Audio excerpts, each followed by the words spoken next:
When the lawyer finished reading my father's will, my brothers inherited everything. The farmhouse, the lake cabin, the savings account. The old Ford truck Dad had promised me when I was 16. Even my mother's grandfather clock. Everything went to Thomas and David.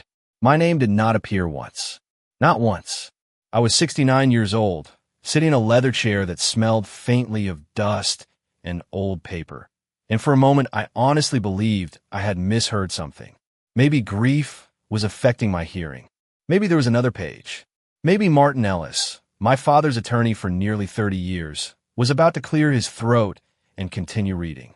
But he didn't. The room remained silent. Outside, cold March rain tapped softly against the office windows. Dad had been buried only 2 days earlier. Harold Brooks, 92 years old, farmer, widower, father, the strongest man I had ever known. Not because he was physically strong, because he always showed up when people needed him. When my furnace broke during an ice storm, he drove through snow to help me fix it. When my husband died 13 years ago, he sat beside me every evening for a week because he didn't want me eating dinner alone. When life became difficult, Dad appeared. That was simply who he was.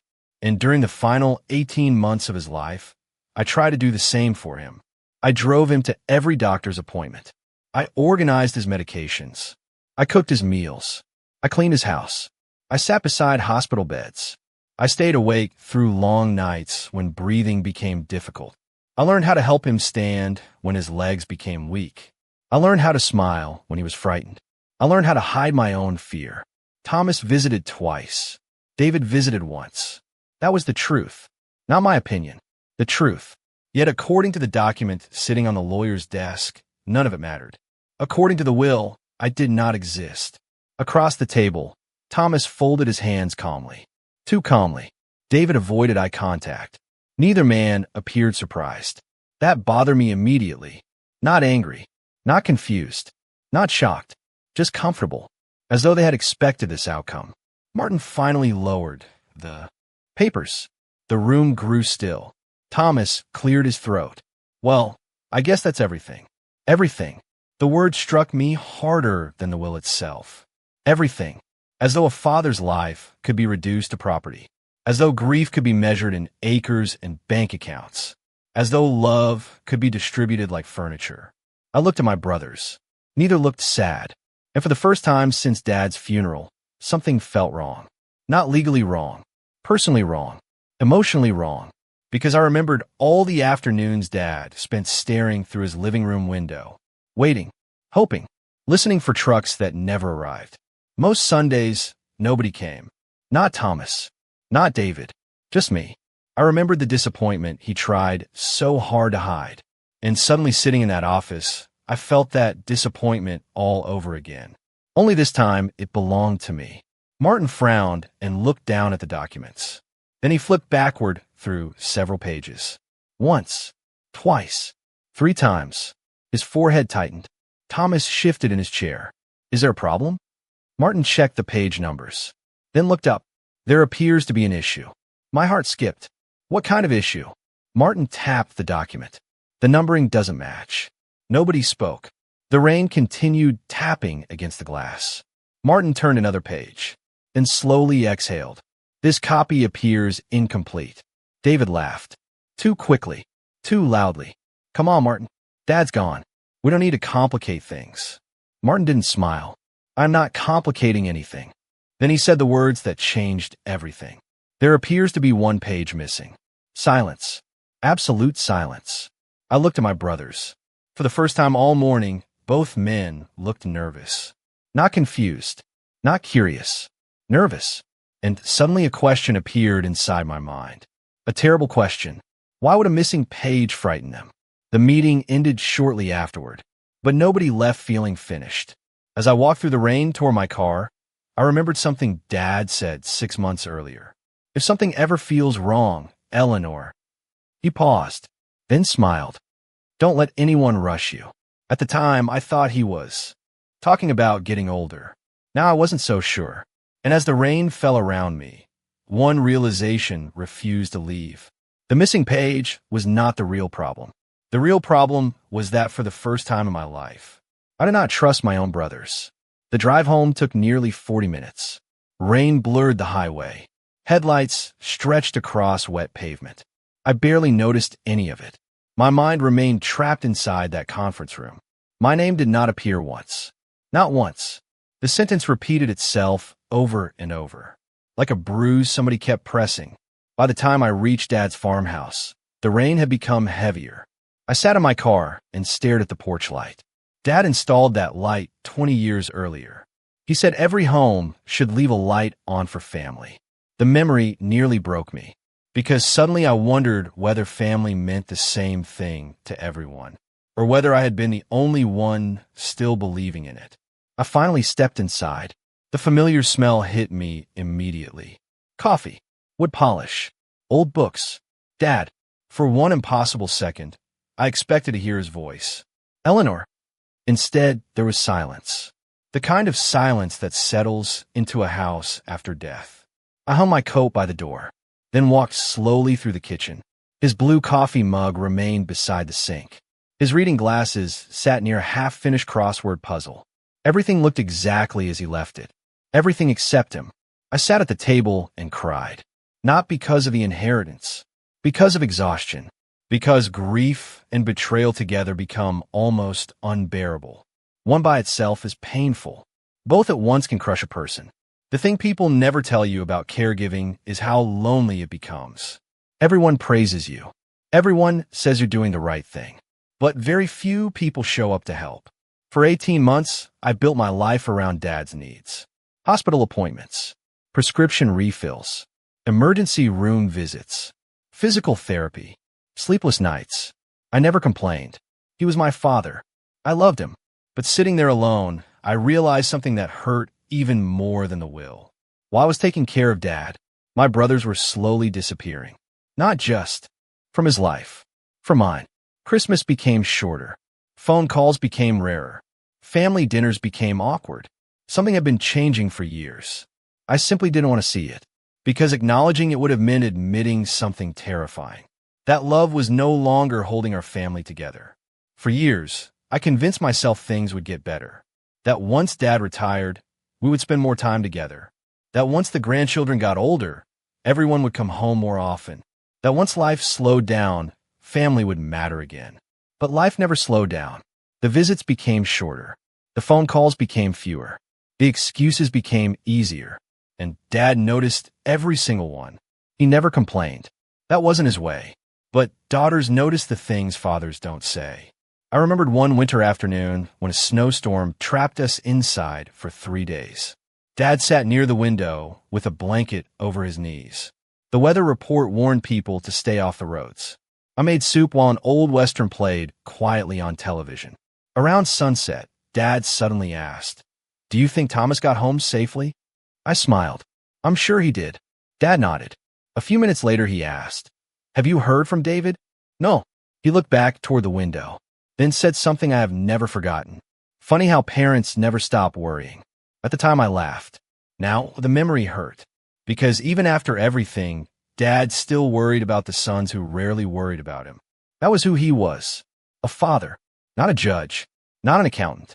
Not a man keeping score. Just a father. I stood from the kitchen table and walked slowly through the house. The hallway photographs smiled back at me. Christmas mornings. Family vacations. Fishing trips. School graduations. Decades of memories frozen behind glass. I stopped beside a picture taken at my college graduation. Dad stood beside me with one arm around my shoulder. The proudest smile I'd ever seen on his face.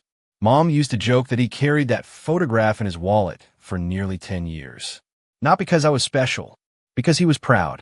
The same way he was proud of Thomas when he opened his business. The same way he was proud of David when he bought his first house. Dad loved all three of us.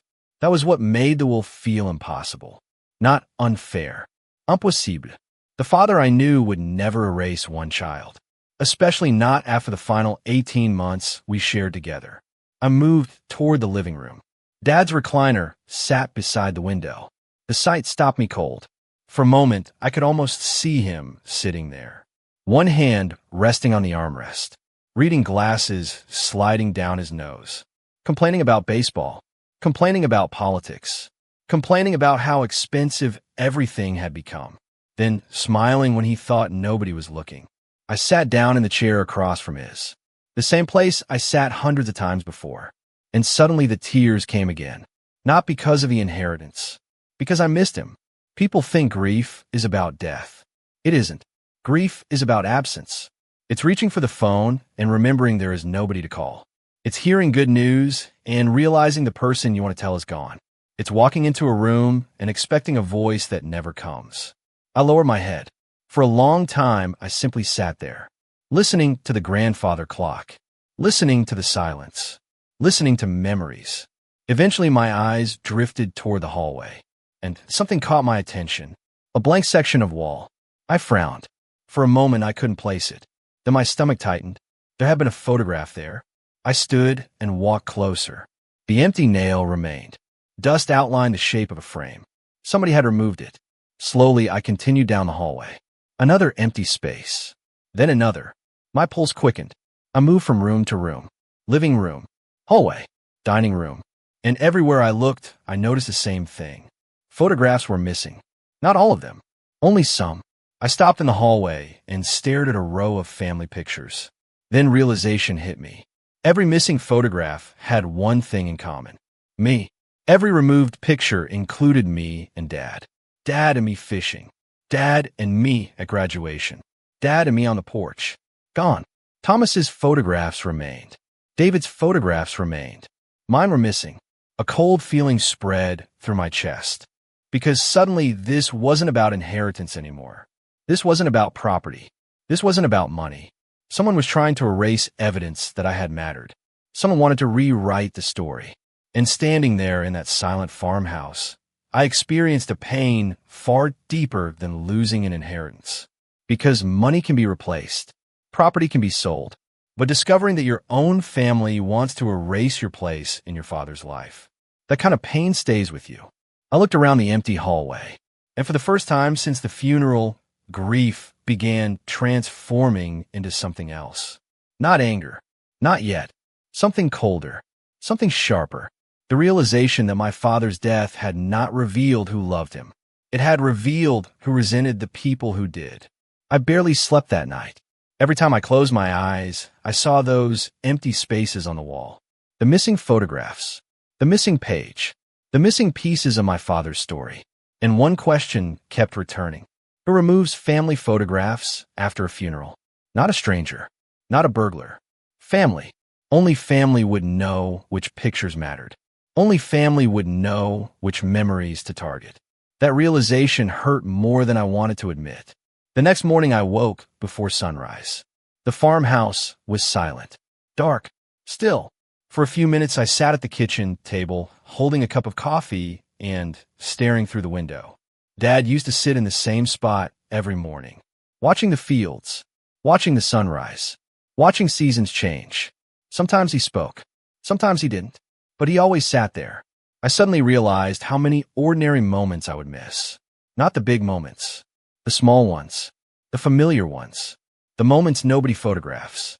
The moments nobody thinks about until they're gone. Around 8 o'clock, my phone rang. Thomas. I stared at the screen, then answered. Hello. His voice sounded unusually cheerful. The fake kind of cheerful. The kind people use when they're trying to sound normal. Morning. Morning. A pause. Then, have you talked to Martin? There it was. Again. Not, how are you? Not, how are you handling Dad's death? Not, do you need anything? Straight to the lawyer. Straight to the will. Straight to the missing page. My stomach tightened. No. Another pause. Then Thomas sighed. I really think you're making too much of this. I stared out the window. The fields stretched endlessly beneath the morning sun. Making too much of this. As though being erased from my father's will was some minor misunderstanding. As though discovering missing photographs was an overreaction. As though grief should follow a schedule convenient for everyone else. I don't think I am. His tone changed slightly. More irritated. Eleanor, Dad, made his choices. The sentence hit me harder than he intended. Because Dad's choices were exactly what I was questioning. Not Dad. The story being told in his name. There is a difference. A very important difference. For 18 months, I watched my father struggle. I watched him laugh, cry, worry, hope. I knew what mattered to him, and this didn't sound like him. Not even close. Did he? I asked quietly. Silence. Then what does that mean? I took a deep breath. It means Dad wasn't perfect. Thomas didn't answer. It means he could be stubborn. Still nothing. It means he could be difficult. More silence. But he wasn't cruel. The room around me suddenly felt smaller. Because that was the truth. Dad wasn't cruel. He could get angry. He could be impatient. He could hold grudges longer than he should. But he wasn't cruel. And erasing one child after 18 months of caregiving would have been cruel. Thomas finally spoke. You always thought you knew him better. The words caught me off guard. Not because they were new. Because they sounded old. Very old. Like something he had been carrying for years. Maybe decades. I closed my eyes. And suddenly I wasn't 69 anymore. I was 12. Standing in the kitchen while Thomas argued with Dad. I was 23. Watching them disagree about money. I was 48. Listening to another uncomfortable holiday conversation. The resentment had always been there. Small. Hidden. Growing quietly. I simply never understood how deep it went. I never said that. You didn't have to. The bitterness in his voice surprised me. Then something clicked. For the first time, I stopped thinking about inheritance. Stopped thinking about property. Stopped thinking about the missing page. And I started thinking about jealousy. Not financial jealousy. Emotional jealousy. The kind that builds over years. The kind people rarely admit. The kind that slowly poisons relationships. Because suddenly I remembered dozens of moments. Dad helping me after my husband died. Dad calling me every Sunday. Dad asking about my health. Dad checking on me after surgery. Normal things. Parent things. Yet somehow Thomas had interpreted those moments as favoritism. Not compassion. Favoritism. The realization saddened me. Because love was never supposed to be a competition. Yet somewhere along the way, my brother had turned it into one. I need to go, I said softly. Before he could respond, I ended the call. For a long time, I sat alone, thinking, remembering, trying to understand how an entire family could arrive at this point. Then another memory surfaced. One from 6 months earlier. Dad was sitting in his recliner watching television. The volume was low. The room was quiet. Without warning, he asked, "Do you think families can drift apart without noticing?" The question surprised me. I looked up from the book I was reading. "What do you mean?" Dad stared toward the window, then shrugged. "I don't know." Silence. Then, "Sometimes it feels like everybody's living on different planets." At the time, I laughed. But he didn't. Now I understood why. Because he wasn't talking about distance. He was talking about loneliness. His loneliness. The loneliness of watching your family slowly move away while you're still alive. The loneliness of waiting for phone calls that never come. The loneliness of realizing your children no longer need you. A lump formed in my throat. Because maybe Dad saw this coming long before any of us did. Maybe he recognized the cracks forming beneath the surface. Maybe he spent years hoping they would heal. And maybe they never did. The grandfather clock chimed noon. Its deep, familiar sound echoed through the hallway. I stood and walked toward the living room, then stopped. My eyes landed on another empty spot on the wall. Another missing photograph. Another reminder. Another wound. And suddenly a thought entered my mind. What if the missing page and the missing photographs weren't separate things? What if they came from the same place? The same resentment. The same bitterness. The same need to rewrite history. I felt a chill despite the warm afternoon sun. Because if that was true, then somebody wasn't just trying to take an inheritance. They were trying to erase a relationship. And that kind of betrayal runs far deeper than money. The more I thought about it, the less the inheritance bothered me. What haunted me was something else. The photographs. The missing page. The strange tension in my brother's voices. And one uncomfortable realization.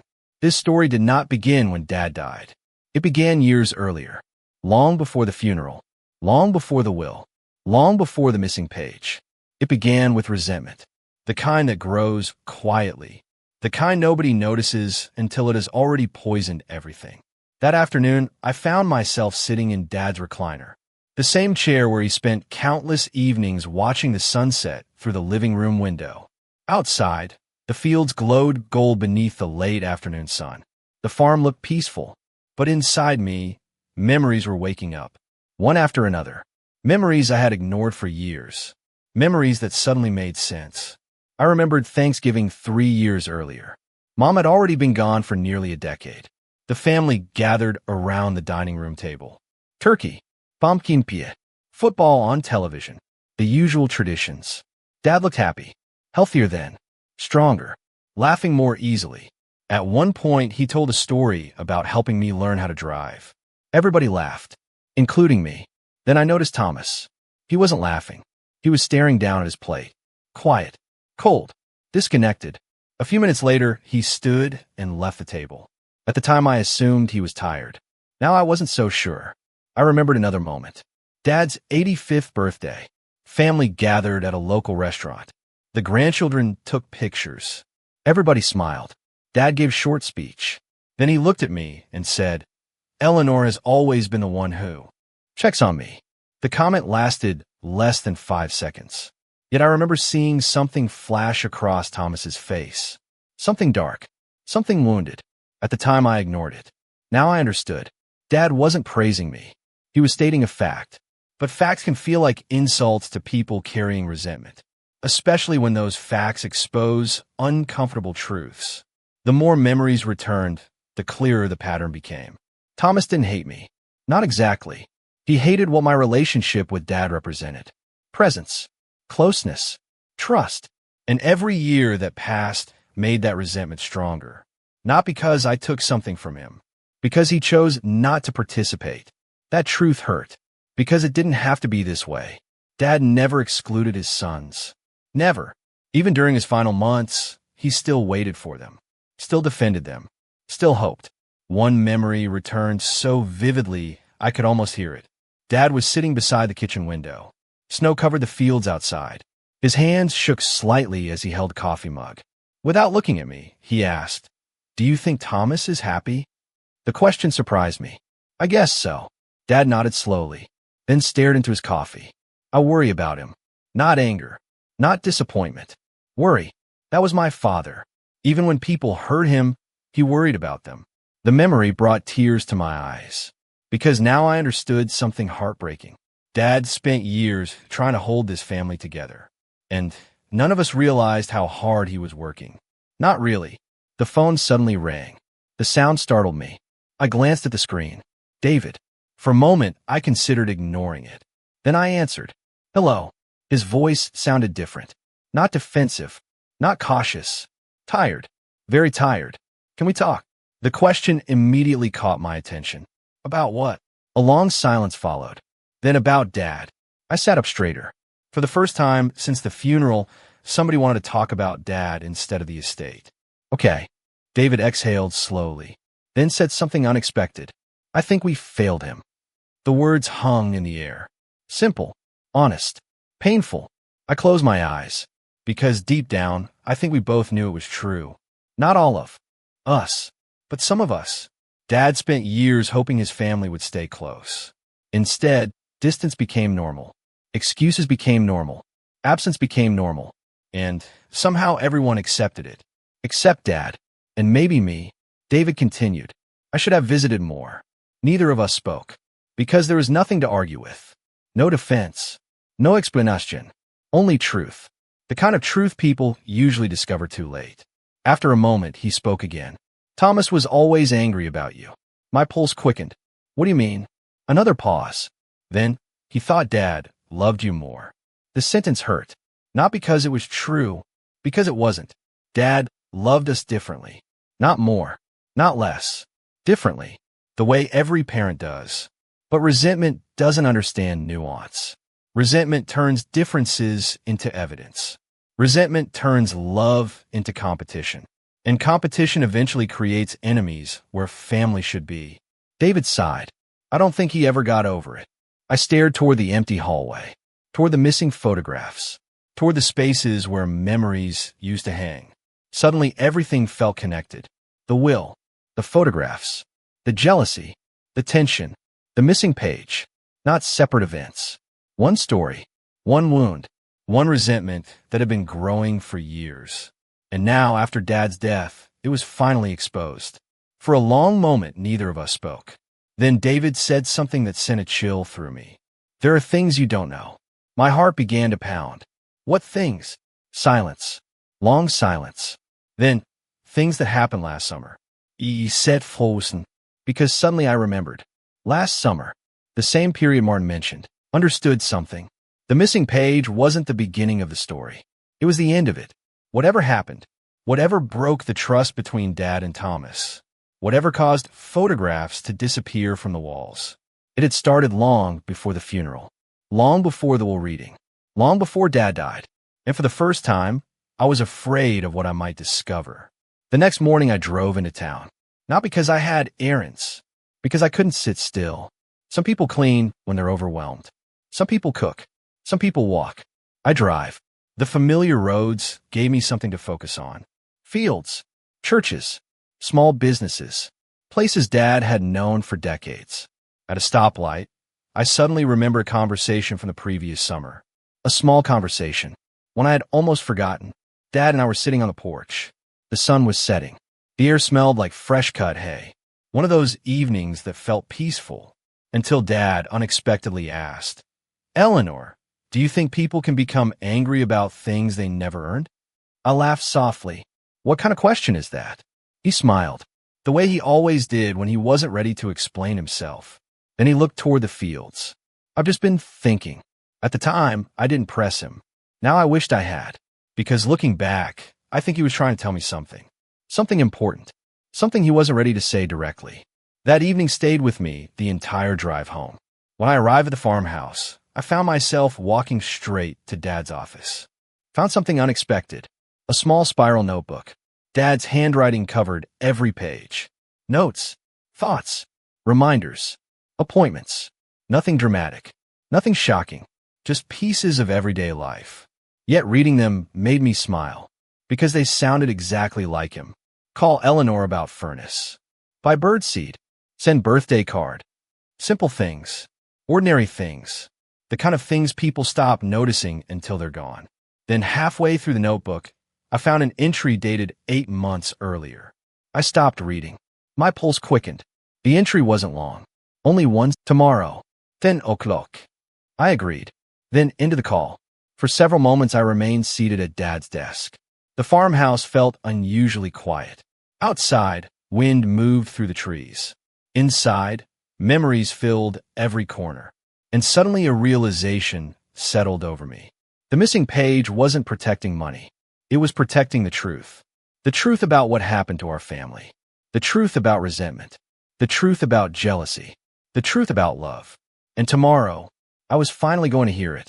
I arrived at Martin Ellis's office 10 minutes early. Not because I'm naturally punctual. Because I was nervous. The kind of nervous that settles deep inside your chest and refuses to leave. For nearly a week, my life had been divided into two versions. The version before the will reading, and a version after. Before, I thought my family was damaged. After, I realized it might be broken. The receptionist greeted me quietly. The atmosphere felt different from the previous meeting. Heavier, more serious, as though everyone in the building already knew something I didn't.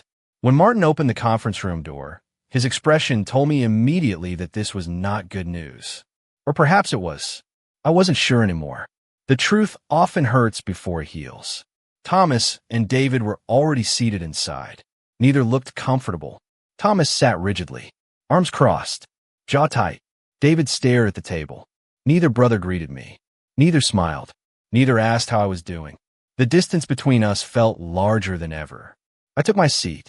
Martin closed the door, then sat down. Nobody spoke. The silence stretched. Finally, Martin folded his hands. The missing page existed. Nobody moved. Nobody breathed. For days, uncertainty had haunted me. Now it was gone. The page was real, not imagined, not misplaced. Real. I glanced toward Thomas. His shoulders tightened immediately. David lowered his eyes. Martin continued. It was included in the original signed will. The room seemed to shrink around us, because suddenly we were no longer discussing possibilities. We were discussing facts, and facts are difficult to escape. Martin opened a folder, then paused. as though carefully choosing his next words. What concerns me most is not the page itself. That surprised me. I expected legal language, documents, technical explanations. Instead, Martin looked directly at all three of us.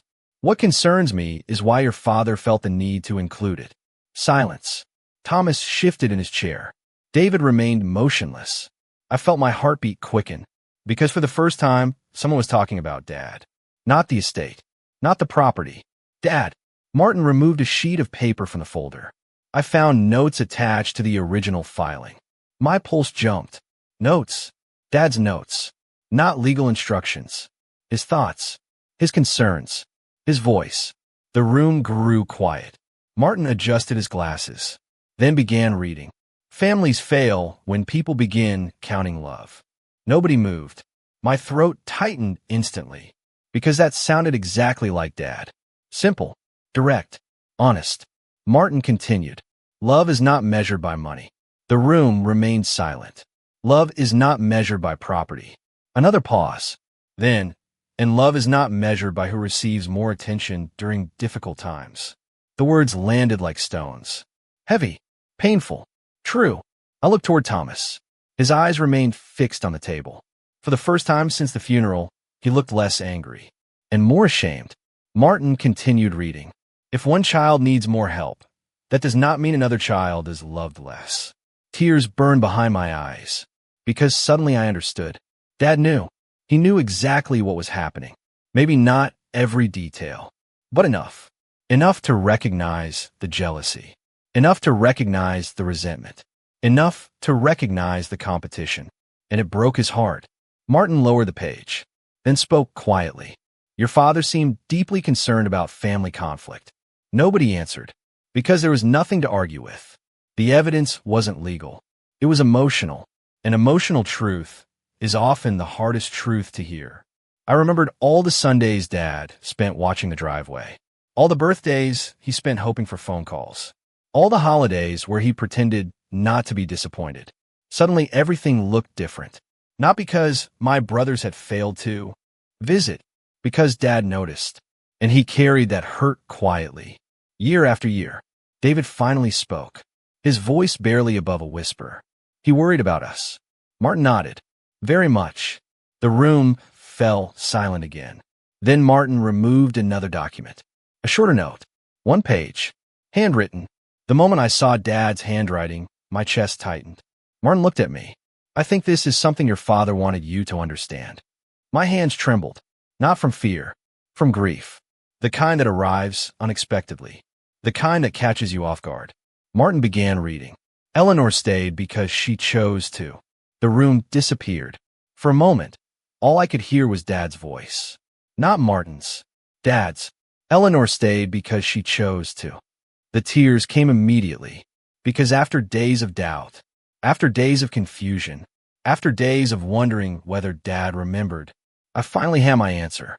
He did. He remembered everything. Martin continued. Nobody prevented anyone else from doing the same. Silence. The sentence wasn't cruel. It wasn't accusatory. It was simply true, and sometimes truth hurts more than criticism. I glanced toward David. His eyes were wet. Thomas remained frozen. Neither man spoke. Neither man could, because Dad wasn't attacking them. He was simply describing reality.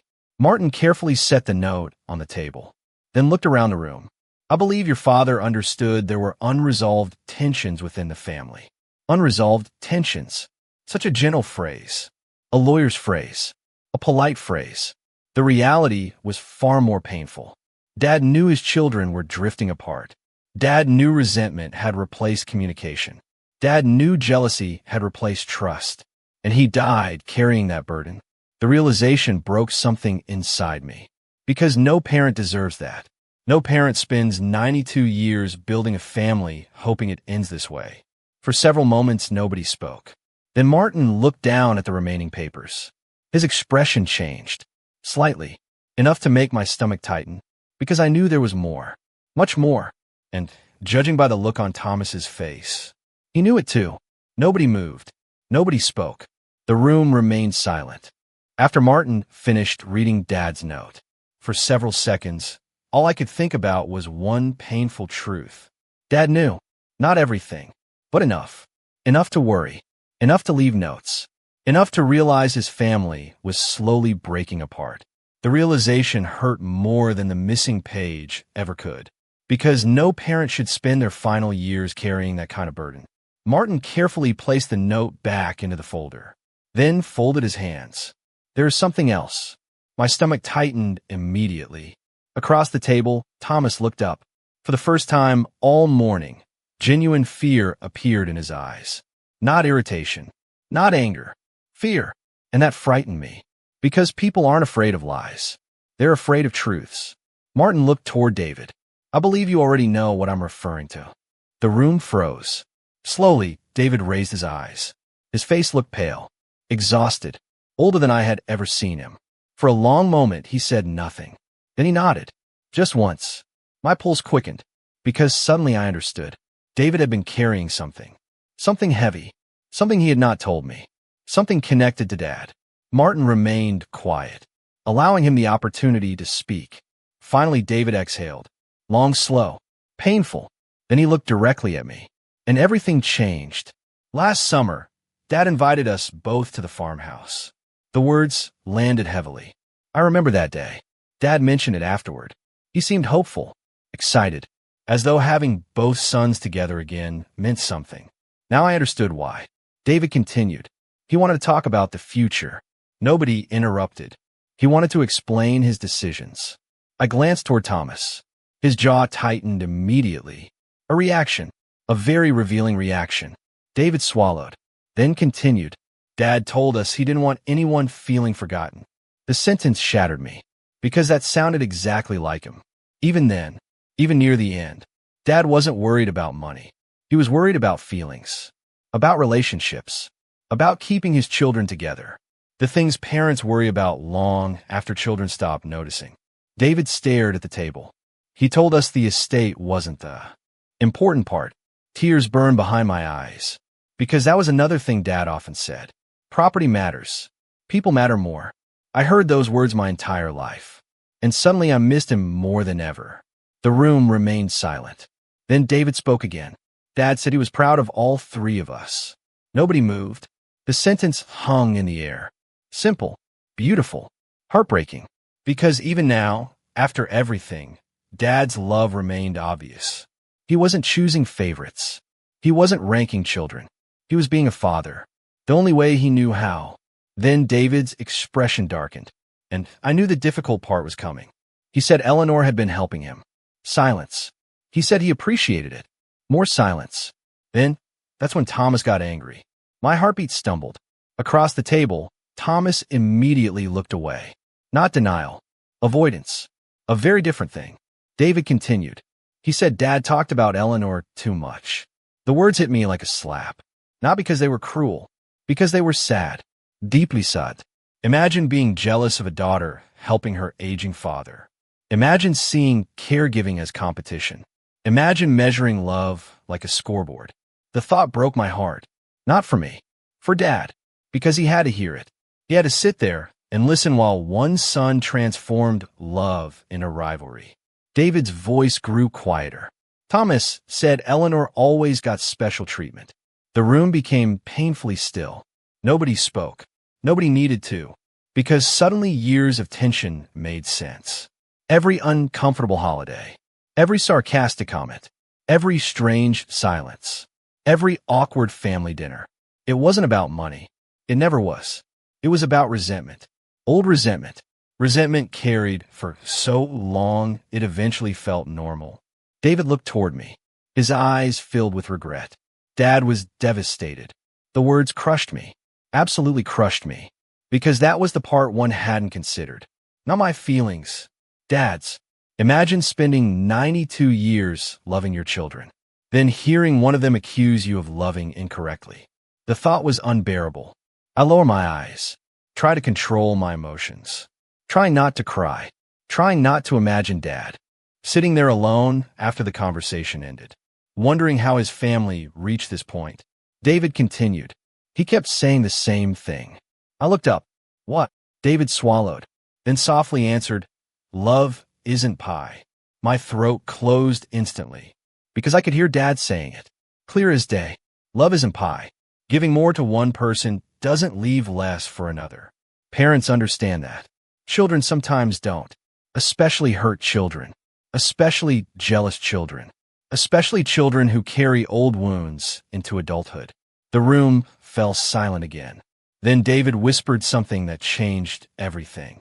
Thomas accused Dad of choosing Eleanor. Nobody moved. My heart broke. Not because of the accusation, because Dad had to hear it, because Dad spent his final years trying to bring people together. And instead, he watched them drift further apart. I looked toward Thomas. He remained motionless, eyes lowered, silent.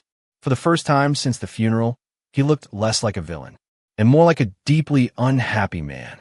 A man who spent years fighting a battle nobody else knew existed. A battle against rejection. A battle against insecurity. A battle he eventually lost. Then David said one final thing. The thing that changed the entire story. After that meeting, he stopped. His voice trembled, then continued. Dad told me he was afraid. The room went completely silent. Afraid? My father? The strongest man I had ever known? Afraid of what? I leaned forward, and for the first time that morning, I wasn't thinking about the inheritance. I wasn't thinking about the missing page. I was thinking about my father, and what could possibly have frightened him during the final months of his life. The room remained silent. Afraid. The word refused to make sense. My father wasn't fearless. No sensible person reaches 92 without fear. But afraid of his own family? That was different. That was something I had never imagined. I looked directly at David. What was he afraid of? David rubbed his forehead. For a moment, he looked as though he regretted speaking at all. Then he sighed. The kind of sigh people make when carrying something too heavy for too long. He said he felt like he was losing his family. The words hit me harder than anything else that morning. Not the missing page. Not the inheritance. Not the accusations. That. Because suddenly I could picture Dad sitting alone in the farmhouse after that meeting, looking out the kitchen window, watching the driveway, wondering where everything went wrong, wondering how 3 children he loved could become strangers to one another. The thought shattered me. Martin remained silent, allowing the truth to settle, allowing us to feel it. David swallowed hard. He said he wasn't worried about the money. Nobody moved. He wasn't worried about the farm. Silence. He wasn't even worried about the will. I felt tears forming, because that sounded exactly like Dad. Property never mattered most to him. People did. Always. The farm was land. The cabin was wood. The money was numbers. Family was everything. Or at least it was supposed to be. David lowered his eyes. He said he was afraid we'd stop being a family after he died. The room became perfectly still. I couldn't breathe, because suddenly every memory from the past 2 years looked different. The unanswered phone calls, the missed holidays, the growing distance. Dad saw it all, and he knew what was coming.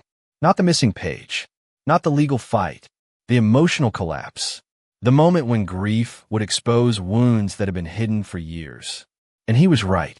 I thought about the empty spaces where photographs once hung, the missing pictures, the careful removal of memories. That wasn't about inheritance. That was personal. Someone wanted history rewritten. Someone wanted the story changed. And that realization chilled me. Because you don't erase photographs when you're fighting over property. You erase photographs when you're fighting over love. I slowly turned toward Thomas. He remained motionless, eyes fixed downward. For once he wasn't arguing, wasn't defending himself, wasn't interrupting. And somehow that felt more revealing than anything he could have said. David continued. After the meeting ended, Dad asked me to stay.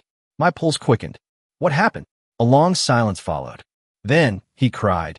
The room froze. I closed my eyes. Dad cried. The man who survived droughts. The man who buried his wife.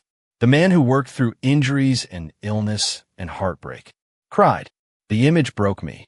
Because if you knew my father, you knew how rare that was. Dad wasn't emotionally distant, but he carried pain privately. Always. For him, to cry meant something was deeply wrong.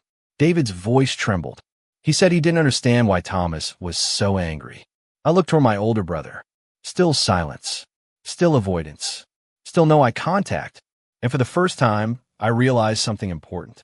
Thomas wasn't angry because Dad loved me more. Thomas was angry because he believed it. Those are two different things. One is reality. The other is a wound. And wounds left untreated often become bitterness. Dad spent years trying to convince him otherwise. Years. But some people become attached to their pain. It becomes part of their identity, part of their story, part of how they explain the world. And eventually they stop questioning it. They simply live inside it. David wiped his eyes. He kept saying the same thing. I swallowed. What? David looked at me, then answered softly. I don't know how to fix this. The tears finally escaped, because that sentence sounded exactly like Dad. Not angry, not blaming, not accusing, just heartbroken. A father who wanted his family together. A father who had spent a lifetime solving problems. And one problem he couldn't solve. His own children. Nobody spoke for several moments. The silence felt sacred, almost painful. Then Martin carefully opened another folder. The sound immediately drew my attention. His expression had changed again. More serious, more cautious, more concerned. My stomach tightened, because I knew what that look meant. There was still something we hadn't heard. Something important. Martin looked toward Thomas, then toward David, finally toward me. And when he spoke, his voice was lower than before. I believe your father's fears were justified. The room froze. Every muscle in my body tightened, because suddenly I understood. This wasn't just about jealousy anymore. This wasn't just about resentment.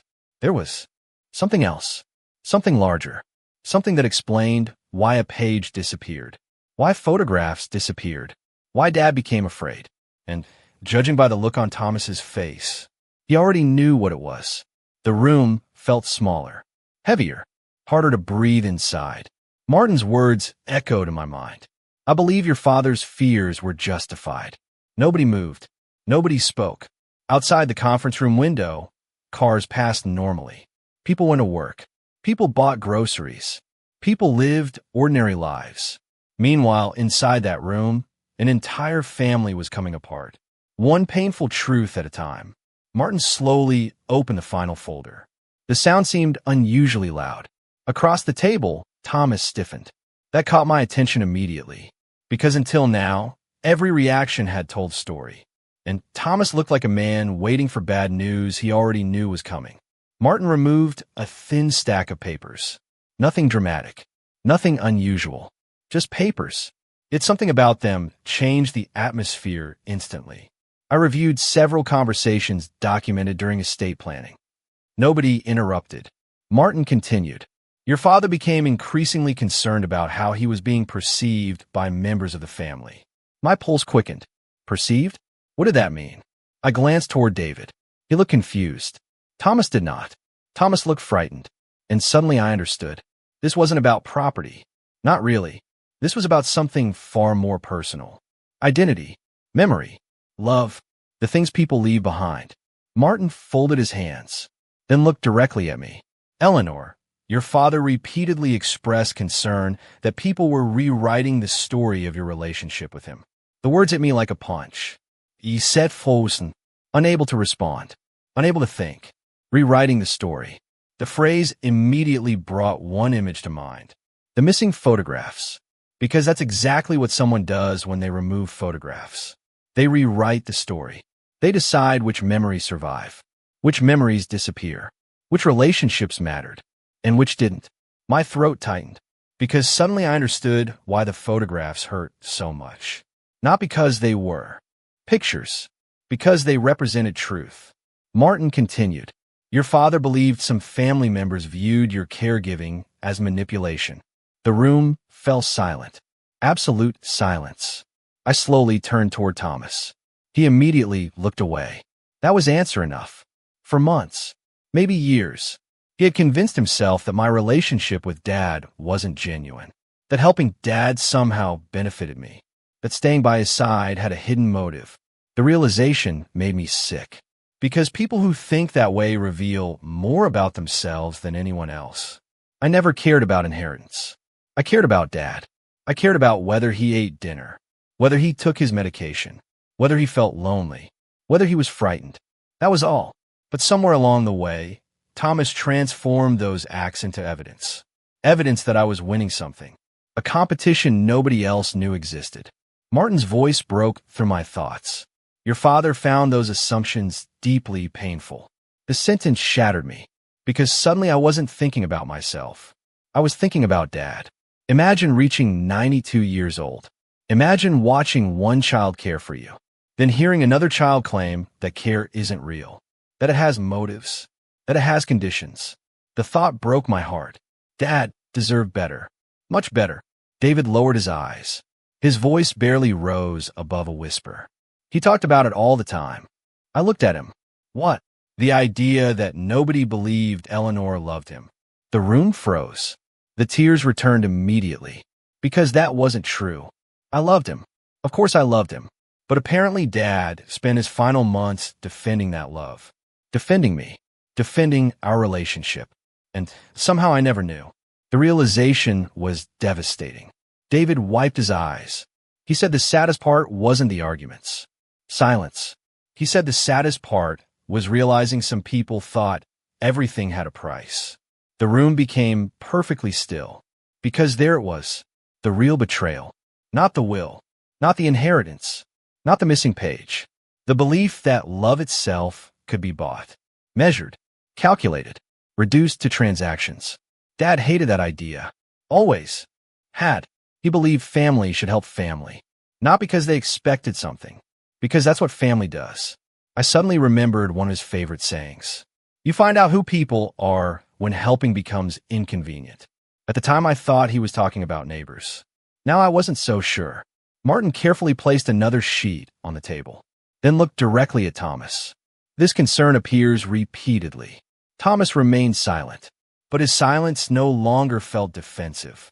It felt defeated. The silence of someone who finally realizes how much damage they caused. The silence of someone forced to confront themselves. And sometimes that's the hardest confrontation of all.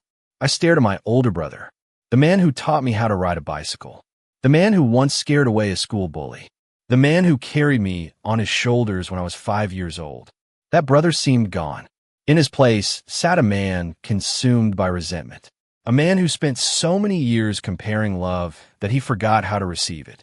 And suddenly I felt something unexpected, not anger, sadness, profound sadness. Because nobody wins a tragedy like this. Not me, not David, not Thomas, not even Dad. Martin finally closed the folder. The sound echoed softly through the room. Then he said something that changed everything. There is one final matter. My stomach tightened, because I knew, somehow I knew, we were finally approaching the truth. Not legal truth, family truth. The painful truth hidden beneath everything else.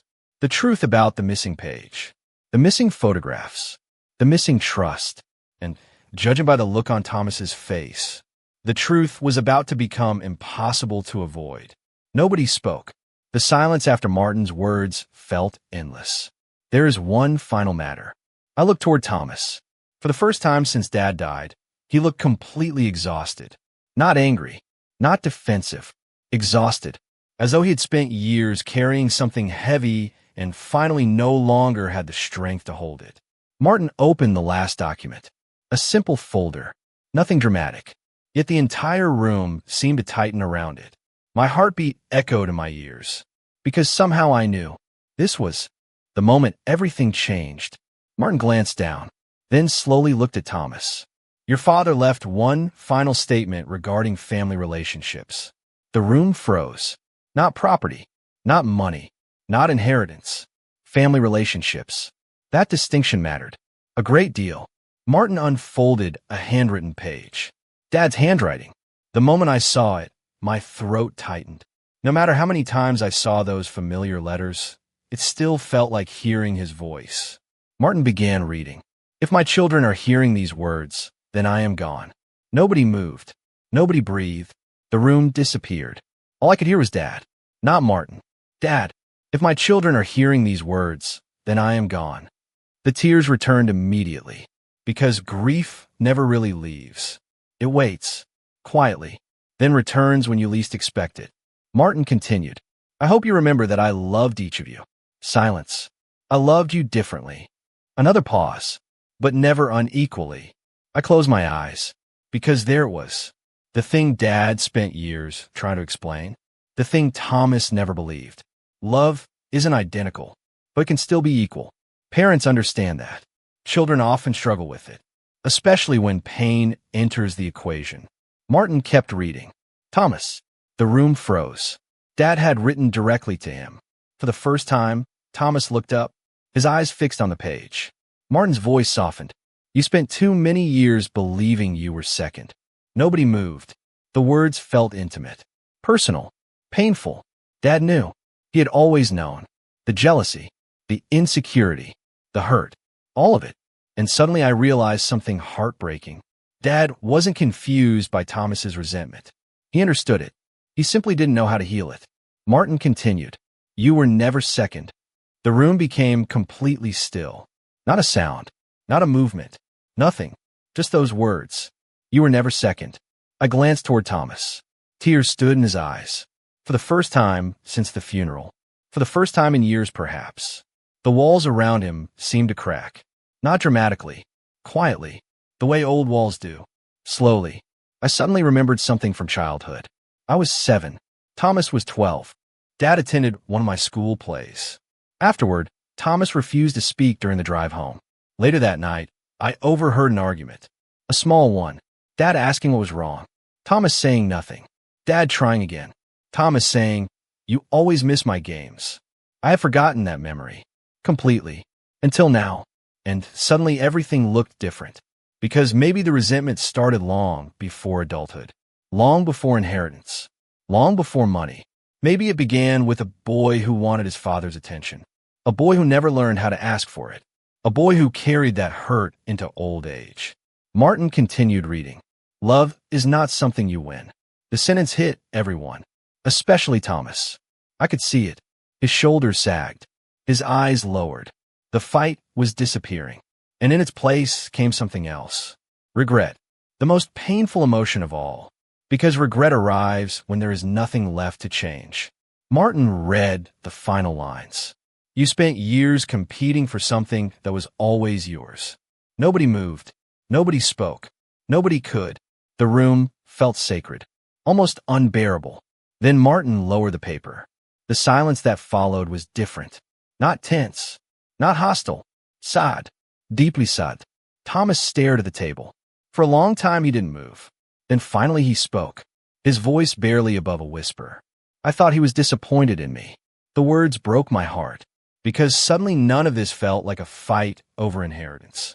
It felt like the tragedy of a son who misunderstood love. For years, maybe decades, David slowly wiped his eyes. Nobody judged.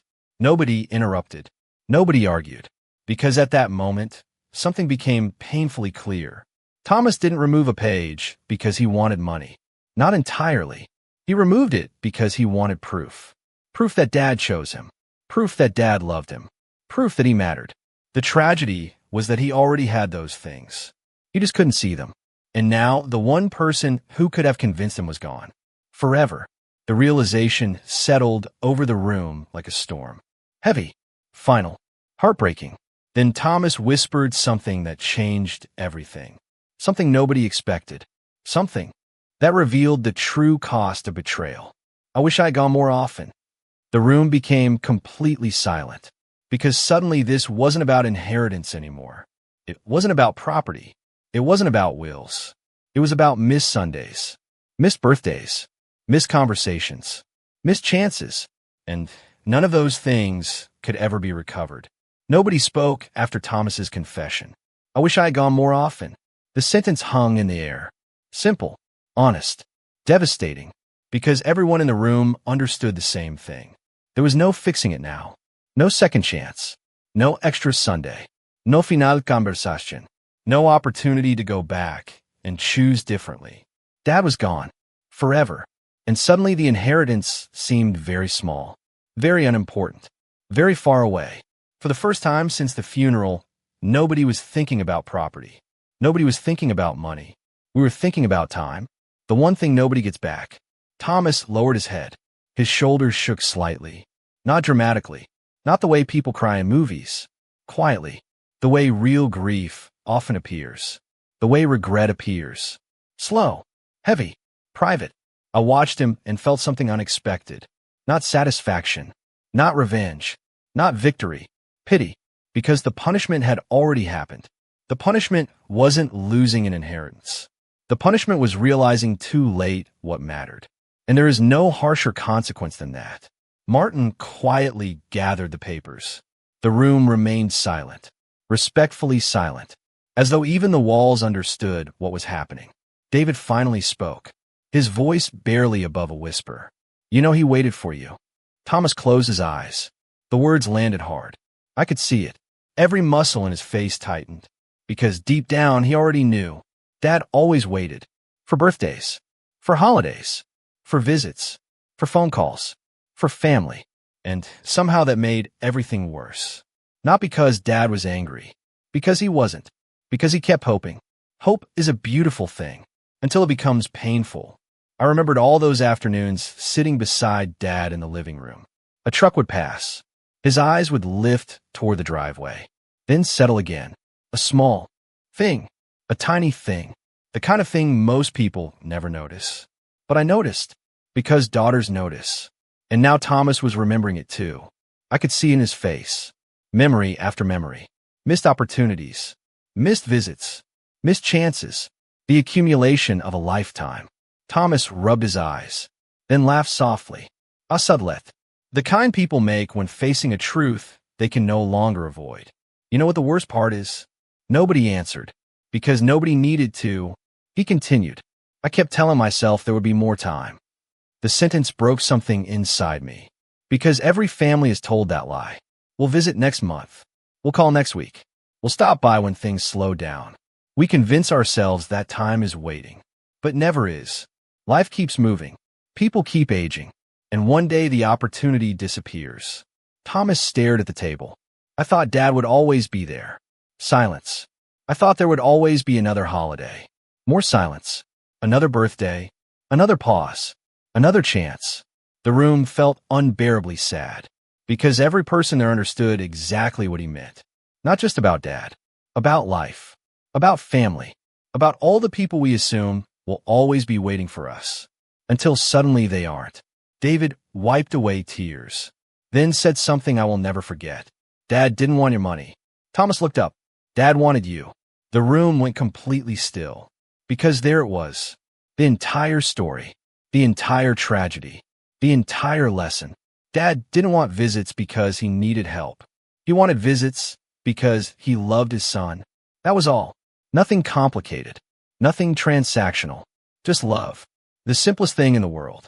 And somehow the easiest thing to overlook. Thomas looked away, unable to respond, unable to argue, unable to escape the truth. Because the truth wasn't attacking him. The truth was mourning him. Mourning the years he lost. The relationship he neglected.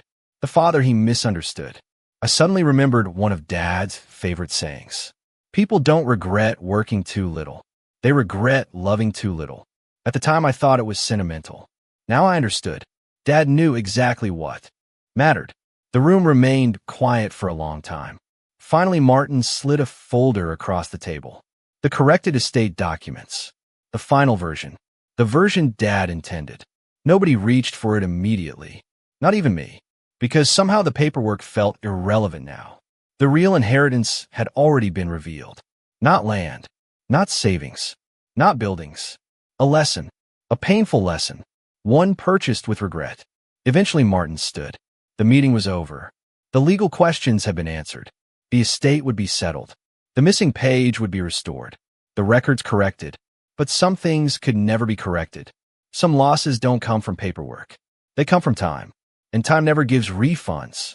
As we slowly rose from our chairs, I looked at my brothers. For the first time in years, nobody seemed interested in winning. Because everybody finally understood the same thing. There had never been a prize. Only a father. And now he was gone. 3 weeks later, I returned to the farmhouse. Alone. The legal meetings were finished. The paperwork was complete. The estate had been settled. But that wasn't why I came. I came for Dad. The morning air was cool. A gentle breeze moved across the fields. Spring had finally arrived. Green shoots stretched across the farmland. Birds sang from fence posts. Life continued, the way it always does, the way it always will, no matter how badly our hearts wish it would pause. I parked beside the barn and sat quietly for a moment, looking at the house. The same house Dad spent most of his life in. The same porch where Mom drank coffee every morning. The same driveway Dad watched during those lonely final years. A lump formed in my throat, because suddenly I realized something. Dad never stopped believing his family would come back together. Not once. Even when the visits became rare. Even when the phone calls stopped. Even when disappointment became routine. He kept believing. That was who he was. Hopeful. Stubborn. Loving. I stepped inside.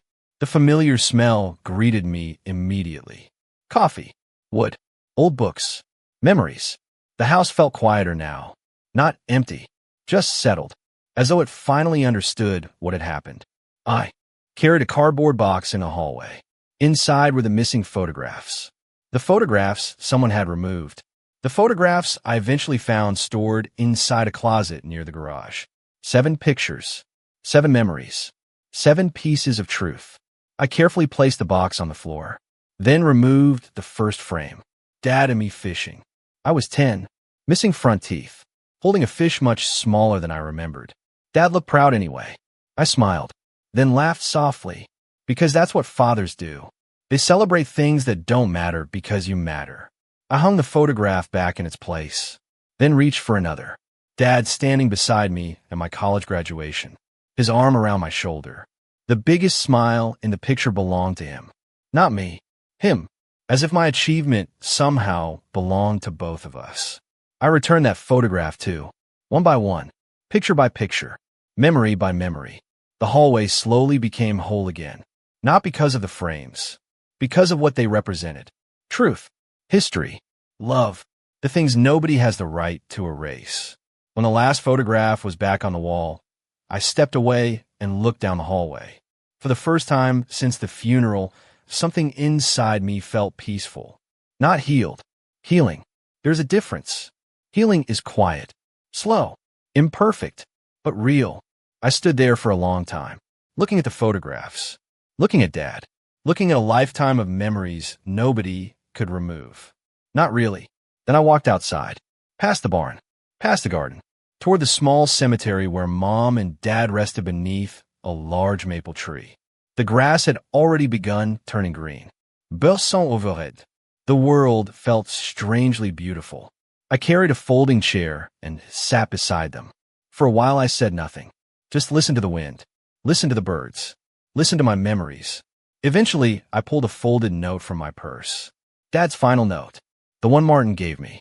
I had read it dozens of times. Yet the words still carried the same weight. Eleanor, thank you for staying when staying was difficult. Thank you for every ride, every meal, every conversation. You gave me something more valuable than property. You gave me peace. Love, Dad. The tears came immediately. Not painful tears, grateful tears. Because after everything that happened, after the betrayal, after the missing page, after the arguments, after the heartbreak, Dad's final message remained simple. Not money, not inheritance, not property, love. I folded the note carefully and returned it to my purse. Then looked at the headstones, at the names, at the years, at the life they built together.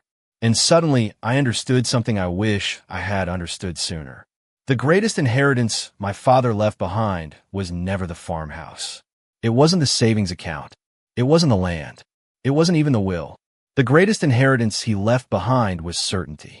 The certainty that I loved him when loving him was difficult. The certainty that I showed up. The certainty that I stayed. And nobody could ever take that away. Not Thomas. Not David. Not a lawyer. Not a missing page. Not even time. Months later, David and I began speaking again. Slowly. Carefully. The way people rebuild after a storm. There were apologies. Conversations. Difficult truths. Not every wound healed. But some did. And that mattered. As for Thomas, we rarely spoke. Not because I hated him. I didn't. Hate requires energy I no longer wanted to carry. The truth was simpler. Some distances take longer to cross. and some lessons arrived too late. I hope he found peace. He truly do, because carrying regret is its own punishment, and he already carried enough. Now, when people ask what happened after my father's death, I tell them the truth. Not the legal truth, not the inheritance story, the real truth. A missing page didn't reveal who deserved property. It revealed who showed up when showing up was difficult. It revealed who loved without keeping score. It revealed who understood that family is not a competition. And in the end, it revealed something my father knew all along. Love is not measured by what you receive. Love is measured by what you're willing to give. My brothers tried to erase my place in my father's story, but they failed because the one thing my father protected until his final day was the truth. And in the end, the truth found its way home